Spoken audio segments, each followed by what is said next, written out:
درود پاک پڑھ لیجیے۔ اللہم صلی علی سیدنا و مولانا محمد معدن الجود والکرم وعلی آلہ و صحابہ و اہل بیتہ وبارک وسلم۔ جمعہ مبارک ہے، اللہ کے حضور دعا کرتے ہیں رب تعالی زمین پر نازل ہونے والی ہر بھلائی سے ہمیں حصہ عطا فرمائے اور اترنے والی آزمائشوں سے ہماری حفاظت فرمائے۔ یہ حضرت داؤد علیہ السلام کی دعا ہے جس کو ہم نے، کیونکہ ان کا ذکر خیر چل رہا ہے، حضرت داؤد علیہ السلام اور حضرت سلیمان علیہ السلام کا ذکر مبارک۔ آج شعبان کا آخری جمعہ ہے، اگلا جمعہ رجب المرجب کا پہلا جمعہ ہوگا۔ حضرت داؤد علیہ السلام جب بادشاہ بنائے گئے، اللہ تعالیٰ نے بڑی سلطنت دی، بڑی قوت، اختیار اور طاقت عطا فرمائی، لیکن اس کے باوجود پچھلے جمعے آپ نے سنا یہ اللہ سے ایک ہی دعا کیا کرتے تھے کہ یا رب مجھے اپنی محبت اتنی دے کہ میں اپنی جان سے زیادہ تیرے ساتھ پیار کروں۔ اللہم اجعل حبک احب الی من نفسی و اہلی و مالی و من الماء البارد، کہ اپنی محبت میرے نزدیک میری جان سے زیادہ محبوب کر دے، میرے اہل و عیال، مال اور گرمی کے موسم میں جو ٹھنڈا پانی عزیز ہوتا ہے اس سے زیادہ اللہ میں تجھ سے پیار کروں۔ یہ حضرت داؤد علیہ السلام اللہ سے یہ دعا مانگتے تھے۔ اس میں ایک باریک نکتہ یہ بھی ہے، اب جب ہر چیز آپ کو مل جائے نا، ہر چیز، اس میں سے آپ کسی چیز کا انتخاب کریں تو یہ اس بات کی علامت ہوتی کہ وہ چیز تمام چیزوں سے زیادہ اچھی ہے، تو آپ نے اس کا انتخاب کیا ہے نا۔ مقصد آپ کے سامنے موٹر سائیکل، سائیکل، گاڑی، پھر گاڑیوں کی کئی قسمیں ہیں، وہ لائن میں کھڑی کر کے کہہ دیا جائے کہ تو ان کا مالک ہے، ان میں سے جو چاہے تو اپنے لیے رکھ لے، تو آپ اپنے لیے کوئی اچھی گاڑی رکھیں گے نا، سائیکل تو نہیں رکھیں گے۔ اب بلا تمثیل حضرت داؤد علیہ السلام کے پاس تمام چیزیں اللہ نے دے دیں، بادشاہ بنا دیا۔ پہلے آپ بکریاں چراتے تھے، پھر بادشاہ بن گئے۔ بکریاں چرانا بھی اللہ کی مشیت سے تھا اور بادشاہت بھی اللہ کے ارادے سے تھی۔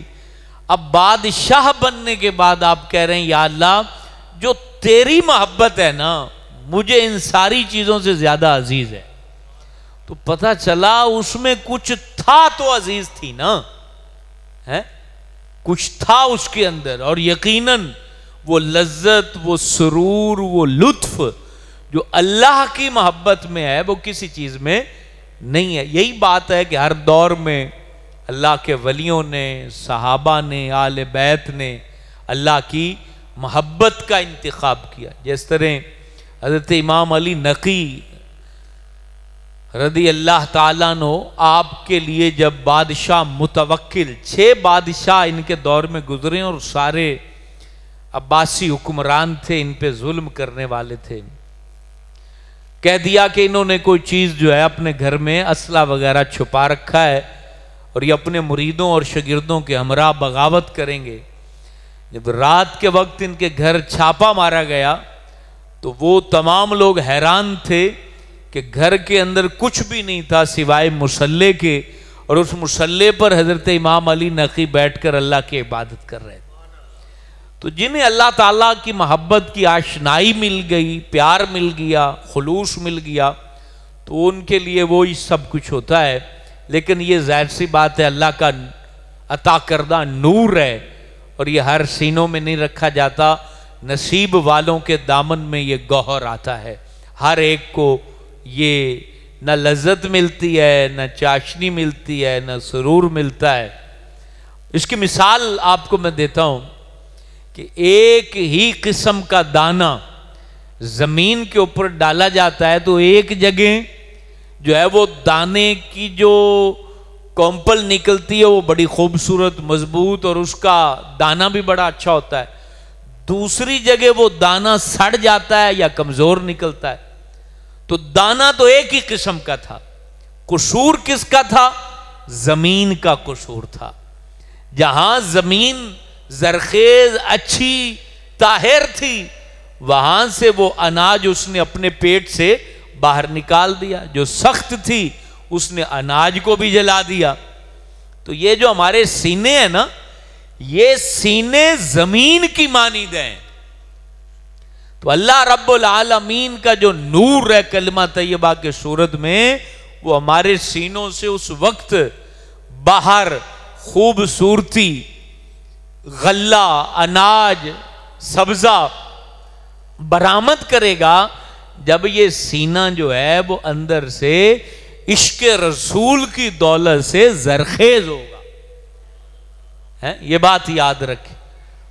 تو عموماً یہ سوچا جاتا ہے کہ یار اب جدید دور آ گیا ہے، میڈیا پہ، یوٹیوب پہ لوگ طرح طرح کے لوگوں کو ان کی تقریریں سنتے ہیں کہ جناب یہ ولیوں نے یہ کر لیا، ہم سے کیوں نہیں ہو رہا. بھئی ہم کوشش کریں تو نا، ہمارا من ہی پاک نہیں ہے، صاف نہیں ہے، ہم اندر ہی کھوٹ رکھتے ہیں. تو بتائیے کہاں سے اس من کے اندر وہ نور پھیلے جو ولیوں کے سینوں میں پھیلا. انہوں نے من صاف کیا، انہوں نے اندر پاک کیا، انہوں نے اس کے لیے کوشش بھی کی، جد و جہد بھی کی. آپ حیران ہوں گے کہ حضرت فرید الحق والدین مسعود گنج شکر رحمت اللہ علیہ، آپ پہلی دفعہ حضرت قطب الدین سے ملے نا، بختیار کاکی رحمت اللہ علیہ. آپ یہاں ملتان میں آئے تھے تو اندر جس طرح کوئی بندہ مہمان بزرگ آئے تو علاقے کے بڑے بڑے لوگ، بزرگ ہستیاں ان سے ملتی ہیں، ملاقات ہو رہی ہے. اور بابا صاحب بھی اس ٹائم تھوڑی چھوٹی عمر تھی تو یہ بھی آئے دروازے پر ملنے. تو جو خادم تھا اور باہر کھڑا تھا اس نے کہا کہ بھی اندر بڑی عمر کے جو بزرگ ہیں وہ حضرت قطب الدین بختیار کاکی سے ملاقات کر رہے ہیں تو آپ اندر نہیں جا سکتے. اب حضرت قطب الدین بختیار کاکی رحمت اللہ علیہ کو جب پتہ لگا کہ بعد مسعود کھڑا ہے، مسعود ان کا نام ہے، تو فرمانے لگے یہ لڑکا نہیں ہے، یہ تو بابا فرید ہے. یہ بابا فرید قطب الدین بختیار کاکی نے ان کو کہا تھا بچپن میں. یہ جو آپ بابا فرید، ہم لوگوں نے نہیں بولا، نہ آپ نے بولا ہے، یہ مرشد نے کہا تھا کہ اس کو لڑکے کو نہ دیکھو، یہ بابا فرید ہے. فرید کا مطلب ہوتا ہے یکتا، تنہا، کہ یہ اپنے علم میں اور آنے والے جو لمحے ہیں اس میں یہ یکتائی اس کو حاصل ہوگی اپنے منفرد ولایت میں. تو اس کو اندر آنے دو. کہا حضور میں آپ کے بیت بھی ہونا چاہتا ہوں اور آپ کے ساتھ رہنا چاہتا ہوں. یہ جو دور ہے نا، جس دور کی میں بات کر رہا ہوں، یہ ایک بہت بڑی پرابلم آپ کی حل ہوگی اگر توجہ سے آپ سن لیں گے. تو اس زمانے میں بیعت ایصال ہوتی تھی. ایصال کا مطلب ہوتا تھا کہ مرید ایسا مرشد تلاش کرتا تھا جو اس کو زہد، آزمائشیں، نفلی روزے، سفر، اس بھٹی سے گزار کے اللہ تک پہنچا دیتا تھا. اس کو کہتے تھے بیعت ایصال. اور اس کے بارے میں پھر حضرت امام غزالی نے لکھا اور صاحب طریقت لوگوں نے، غوث پاک نے، سب نے لکھا کہ اس بیعت میں مرید پیر کے ہاتھ میں ایسے ہوتا ہے جیسے مردہ غسال کے ہاتھ میں. ہم جس دور میں بیعت کرتے ہیں یہ بیعت برکت ہے، یہ بطور استاد بیعت کی جاتی ہے. اللہ ماشاءاللہ ابھی بھی ہوں گے، کوئی ہوں گے، لیکن وہ نارمل نہیں سیٹ اپ. یہ بات یاد رکھیں. ہوتے آج بھی ہیں کئی لوگ بیعت ایصال کرتے ہیں کہ ٹھیک ہے جی ہم اپنا سب کچھ قربان کرتے ہیں، آپ ہماری تربیت کریں اور ہمیں اللہ تک پہنچائیں. وہ بیعت ایصال ہو گئی. ہم لوگ جو عام لوگ ہیں ہم وہ بیعت نہیں کرتے، ہم تو مرید ہی تاں پکڑنے ہیں، بھی توید دے سی تے کم سیدھا ہو جائے. اللہ تو مقصود میں ہے ہی نہیں ہمارے وہ اللہ ماشاءاللہ. ہم تو کہتے ہیں پیر تکڑا ہونا چاہیے ہے تاکہ پولیس پکڑے تو دم کرے تو چھوٹ جاواں. ہیرا پھیری ٹائم چھاپا لگ جاوے تاں پیر دا تصور کران تو چھوٹ جاواں، یا میں کسی نال گھپلا کران تاں چھوٹ جاواں، یا کہیں سفارش کام آ جائے، تو یہ بیعت وہ والی نہیں ہے۔ سمجھ میں آئی بات؟ جس میں جناب مرشد ناراض ہو جائے تو بڑے لوگ غم میں چلے جاتے تھے، اب وہ بیعت برکت ہے، استاد جیسے پکڑتے ہیں نا کہ چلو یار کچھ نہ کچھ علم مل جائے گا، نہ اب وہ راہ والے رہے نہ وہ راہ بتانے والے اکثر رہے ہیں، لیکن چھپے ہوئے ہیں، وہ لوگ چھپے ہوئے ہیں، ڈھونڈنے سے ملتے ہیں، جو ڈھونڈنے نکلتا ہے تو وہ کہتے ہیں نا اللہ بھی مل جاتا ہے تو وہی تو بندہ ہے۔ تو یہ چیزیں بہت ضروری ہیں۔ اب کیا ہے، اب جو چیز بڑی حیران کن ہے کہ اب دونوں سائیڈ پر ایک دوسرے کے ساتھ دھوکہ دہی آ گئی ہے۔ جو پیر پکڑ رہا ہے وہ اللہ کی رضا اور اللہ تعالیٰ کی محبت پانے کی کوشش نہیں کر رہا، وہ کہتا ہے کہ جناب یہ میں نے جو چیزیں آپ کو بتائیں دہرانا نہیں چاہتا۔ جو پیر بن چکا ہے وہ خود ایصال کی منزل پر نہیں ہے۔ ایصال ایک بہت بڑا مقام ہے، اتصال، ایصال، پہنچ جانا، پہنچا ہوا ہوگا تو پہنچائے گا نا، ہے؟ ایک بندہ نہیں پہنچا ہوا تو نہیں۔ اب مثال کے طور پہ میں ولایت کے اس مقام پہ نہیں ہوں تو میں آپ کو کہاں سے پہنچاؤں گا؟ تو دعا کر سکتے ہیں، دعا تو گناہگار بھی کر سکتا ہے، البتہ دعویٰ کوئی نہیں کر سکتا۔ دعویٰ کرنے کے لیے پھر پیسنا پڑتا ہے، چکیوں سے پس کے جو ہے نا وہ دانہ آٹا بنتا ہے۔ سونا آگ کے اندر جلے گا تو کندن بنے گا نا۔ یہ جتنے رقبے اور بڑی بڑی پراپرٹیاں ہیں، بزرگوں نے تو ان سے فائدے نہیں اٹھائے نا، بعد میں اٹھائے گئے ہیں، لیکن محنت انہوں نے کی تھی۔ انہوں نے محنت ایسی کی تھی کہ کمال محنت کی، جگراتے کیے، دنوں کو روزے رکھے اور اللہ کے دین کی خدمت کی، تو پھر اللہ پاک نے ان کو وہ مقام بخشا، اور انہوں نے پھر جس پر بھی نگاہ ڈالی اللہ رب العالمین نے اسے بھی عزت اور مقام عطا فرمایا۔ تو بہرحال یہ ایک پیری مریدی کا چیپٹر بیچ میں آ گیا، جس کو بیان میں نے آپ کے سامنے چند منٹ میں کیا ہے۔ تو ایک اور بات یہاں پر ذہن نشین کر لیں، میں جب بھی کسی چیز کو ڈسکس کرتا ہوں تو میں پراپر موضوع کو ڈسکس کرتا ہوں، شخصیات میرے ذہن میں نہیں ہوتی، وہ چاہے برائی ہو، چاہے کوئی پروپیگنڈا ہو، چاہے کوئی مذہبی طور پہ معاملات ہوں۔ میرا مقصود علم ہوتا ہے اور اس موضوع پر گفتگو اور دلائل دینا ہوتے ہیں۔ افراد میرے ذہن میں نہیں ہوتے، یہ ذہن میں رہے۔ میرا یہ مقصد نہیں ہوتا کہ یار یہ بندہ بیٹھا ہے تو میں اس کو ہٹ کر رہا ہوں۔ ہاں، جب برائی کے بارے میں لیکچر ہوتا ہے تو جس میں برائی ہوتی اس کو لگتا ضرور ہے، میرا وہ مقصود نہیں ہوتا، کیونکہ میری آپ کے ساتھ نہ دشمنی ہے نہ دوستی ہے۔ دوستی ہے تو صرف مسجد کی وجہ سے ہے، کوئی لین دین کی میری آپ کے ساتھ دوستی نہیں ہے کہ میں نے آپ سے کچھ لینا ہے یا آپ کو کچھ دینا ہے یا آپ سے کوئی قرضہ لینا ہے یا آپ سے کوئی سودا خریدنا ہے۔ یہ میری آپ کے ساتھ نہ الحمدللہ تھی، نہ ہے، نہ ہوگی۔ میرا اس منبر پہ آنے کا اور بیٹھنے کا مقصود صرف اللہ کے دین کی دعوت آپ تک پہنچانا ہے۔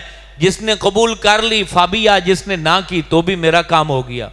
تو یہ چیز اپنے ذہنوں میں بٹھا لیجئے، کیونکہ میں جب گفتگو کرتا ہوں تو بہت سارے ایسے پوائنٹ ہوتے ہیں جو معاشرتی طور پر ان کو وہ باتیں ٹچ کرتی ہیں، تو آپ کے ذہن میں آ جائے یار شاید یہ میرے لیے کہہ رہے ہیں یا میرے پیر کے لیے کہہ رہے ہیں یا فلاں بندے، فلاں ہمارے نزدیک کچھ بھی نہیں، ہمارا فلاں تو اللہ ہے، ہم نے تو اللہ کی بات کرنی ہے، رسول اللہ کی بات کرنی ہے۔ باقی جو چیزیں ہیں وہ واضح ہیں، وہ اگر مجھے بھی ہٹ کریں گی تو میرا نفس بھی مجھے کہے گا کہ یار تو بیان کر رہے اور اس میں تو خامی میں ہے، وہ میرے نفس کو بھی لگیں گی۔ اگر میں اس بات پر عمل کرنے والا نہیں ہوں تو وہ مجھے بھی ٹچ کریں گے کہ یار یہ اس پر عمل کر جو بول رہا ہے۔ تو اس لیے جو بیعت ہے، آج کل جو نظام چل رہا ہے اس میں لاکھوں میں کوئی ایک ہوگا جس پیر نے بیعت اس لیے کی ہوگی کہ میں اس کو اللہ تک پہنچاؤں گا، اور مرید نے اس لیے کی ہوگی کہ میں اس کے ذریعے اللہ تک پہنچوں گا۔ وہ لاکھوں میں کوئی ایک ہوگا، سارے اپنا کھاتا چلا رہے ہیں، پیر میرے گھر ہی آیا ہے جی، تو لوگوں نے دسن کی ضرورت ہے، تیرے گھر ہی آیا ہے، اچھی گل ہے، تیرے گھر ہی آیا ہے، اللہ تعالیٰ نے ایک نیک بندہ تیرے گھر بھیجا ہے، لیکن تو پروپیگنڈا اگر کرے اپنے ساتھ والے مریدوں کو کہ ہاں تینوں تو پوچھتا ہی کونی، تو میرے لے آندا ہے نا، روٹی صبح دی بھی میرے گھر کھاندا ہے، اس کا دل دکھانے کی کیا ضرورت ہے؟ آپ کا کوئی استاد ہے، وہ آپ کے گھر آیا اور آپ اپنے ساتھی شاگردوں کو یہ بات کریں، تو غلط بات ہے۔ تو یہ باتیں یاد رکھیں، سب سے بڑا مقام یہ دل کا خیال رکھا جائے، یہ سب سے بڑا مقام، کہ وہ سامنے والا جیسا بھی ہو، گناہگار ہو۔ ایک اللہ کے ولی تھے، میں نام بھول گیا، حضرت بشر حافی یا کوئی اور بزرگ، وہ جا رہے تھے اور ایک شرابی جو ہے نا، اب شراب پی کے بندہ تو نشے میں چلا جاتا، وہ گلی میں پڑا ہوا تھا، شراب پی کے مدہوش تھا، قدرت خدا کی اس کی زبان سے جاری تھا، اللہ اللہ اللہ اللہ، یہ جاری تھا۔ اللہ کے ولی رک گئے، رکنے کے بعد پانی منگایا اور اس کا منہ دھویا۔ اب سارے زمانے کے اس علاقے کے سارے لوگ اکٹھے ہو گئے کہ وقت کا غوث جو ہے وہ اس کا منہ دھو رہا ہے، منہ دھویا، چہرہ دھویا اور اس کو صاف کیا، وہ نشے میں تھا، اور پھر یہ کہہ کر جانے لگے، اے نادان، تجھے کیا خبر، تو ناپاک زبان سے کتنی پاک ہستی کا نام لے رہا ہے۔ اب جب منہ دھویا، اب جب اس کو ہوش آیا تو لوگوں نے لان تان کیا، شرم کر، یہ کام چھوڑ دے، اللہ کے ولی نے تجھے تیرا منہ دھو کے وہ گئے، تو اس نے سچی توبہ کی اور وہ بھی ولی بن گیا۔ اب خواب میں اللہ کے ولی کو یہ زیارت ہوئی اور یہ بتایا گیا کہ ہماری خاطر تم نے اس کا منہ دھویا، ہم نے تمہاری خاطر اس کا دل دھو دیا۔ بات یہ ہے، یہ جو دل ہے نا، دل لاکھ طواف کر لیں اور دل دکھا دیں تو سمجھ لیں آپ نے مٹی پا دی۔ یہ دل نہیں دکھانا چاہیے، دل لوگوں کے بڑے قیمتی ہیں۔ گناہگار ہوگا تو وہ ہاں اس کو گناہ سے ہٹانے پہ آپ اس کو سمجھا سکتے ہیں، بتا سکتے ہیں، جیسا بھی بندہ ہے، لیکن دل دکھا دینا، اب دل معاذ اللہ ثم معاذ اللہ، ماں کا دکھا دینا، باپ کا دکھا دینا، بھائی کا دکھا دینا، استاد کا دکھا دینا، یہ بہت برے عمل ہیں جو انسان کے لیے ہلاکت کا سما کرتے ہیں۔